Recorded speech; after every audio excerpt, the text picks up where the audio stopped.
നമസ്കാരം. മലപ്പുറത്ത് മാത്രമല്ല, കോഴിക്കോടും വയനാടും കണ്ണൂരും കാസർഗോഡും ഒക്കെ സ്ട്രാറ്റജികൾ തയ്യാറാക്കുന്നതിനുമായി എറണാകുളത്തും പുതിയ തന്ത്രങ്ങൾ മുസ്ലിം ലീഗ് ആരംഭിച്ചിട്ടുണ്ട്. കളമശ്ശേരി നേരത്തെ പൊതുമരാമത്ത് മന്ത്രി ഇബ്രാഹിം കുഞ്ഞിൻ്റെ നാടാണ്, അവിടെ ജയിച്ചതാണ് കളമശ്ശേരി. പക്ഷേ ഇപ്പോൾ പി രാജീവ് മന്ത്രിയാണ് കളമശ്ശേരിയുടെ MLA ആയിട്ടുള്ളത്. അപ്പോൾ അതുകൊണ്ട് കളമശ്ശേരി ഇനിയും പി രാജീവ് മത്സരിക്കാൻ സാധ്യതയുണ്ട്. കാര്യം അദ്ദേഹം വ്യവസായ മന്ത്രിയാണ്. സ്വാഭാവികമായിട്ട് അദ്ദേഹം കൂടുതൽ വികസന പ്രവർത്തനങ്ങളും മറ്റു കാര്യങ്ങളൊക്കെ അവിടെ മണ്ഡലത്തിൽ നിറഞ്ഞു നിൽക്കും. അപ്പോൾ അദ്ദേഹം മത്സരിക്കാൻ സാധ്യതയുണ്ട്.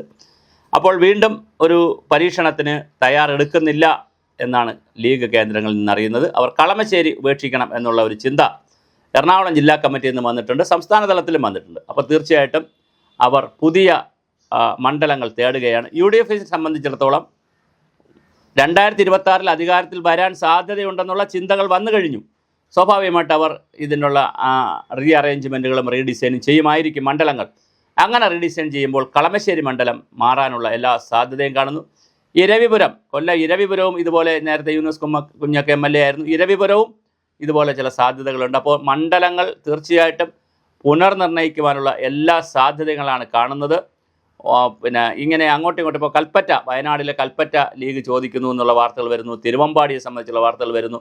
ഒരുപാട് വാർത്തകൾ ഇങ്ങനെ വന്നുകൊണ്ടിരിക്കുന്നു. അപ്പോൾ അതിലൂടെ ചേർത്ത് വെക്കാവുന്നൊരു വാർത്തയാണ് കളമശ്ശേരിയിൽ നിന്ന് ലീഗ് കൈയൊഴിയുന്നു. അത് അവരുടെ ജില്ലാ കമ്മിറ്റിക്കും അങ്ങനെ അഭിപ്രായമുണ്ട്, സംസ്ഥാന സമിതിക്കും അതേ അഭിപ്രായമാണുള്ളത്. അപ്പോൾ സ്വാഭാവികമായിട്ടും എന്താണ് സംഭവിക്കാൻ നമുക്കറിയില്ല.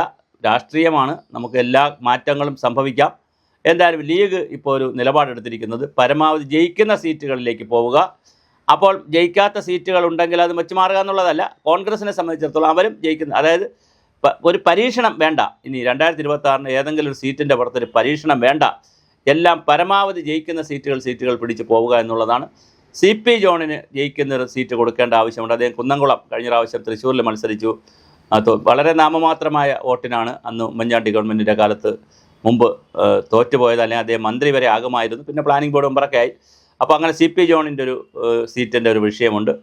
അതുപോലെ അദ്ദേഹത്തിന് സുരക്ഷിതമായ സീറ്റ് കൊടുക്കേണ്ടതുണ്ട്. കാരണം അദ്ദേഹം വളരെ സീനിയർ നേതാവായി കഴിഞ്ഞു ഇപ്പോൾ. അപ്പോൾ അദ്ദേഹത്തിനൊരു സീറ്റിൻ്റെ പ്രശ്നമുണ്ട്. ഞാൻ ഈ പറഞ്ഞ കളമശ്ശേരി പോലുള്ള സീറ്റുകളുടെ വിഷയങ്ങളുണ്ട്. അപ്പോൾ തീർച്ചയായിട്ടും കളമശ്ശേരിയിൽ അങ്ങനെയാണെങ്കിൽ ആരാണ് ഇനി വരാൻ പോകുന്നത്? കോൺഗ്രസിൻ്റെ ആരെങ്കിലും ആയിരിക്കുമോ? കോൺഗ്രസിനായിരിക്കും മിക്കവാറും കളമശ്ശേരി സീറ്റ് കിട്ടുക. അതോ ഇനി മറ്റേതെങ്കിലും ഘടകകക്ഷികൾ കളമശ്ശേരി സീറ്റ് വാങ്ങുമോ എന്നുള്ള കാര്യമൊക്കെ വളരെ ഗൗരവമായി ചർച്ച നടക്കുന്നു. എന്തായാലും ഒരു കാര്യം ഉറപ്പാണ്, ലീഗ് കളമശ്ശേരി ഉപേക്ഷിക്കുകയാണ്. ലീഗിന് ഇനി കളമശ്ശേരിയോട് താല്പര്യമില്ല എന്നുള്ള നിലയിലാണ് എറണാകുളം ജില്ലാ കമ്മിറ്റിയും എത്തിയിരിക്കുന്നത്.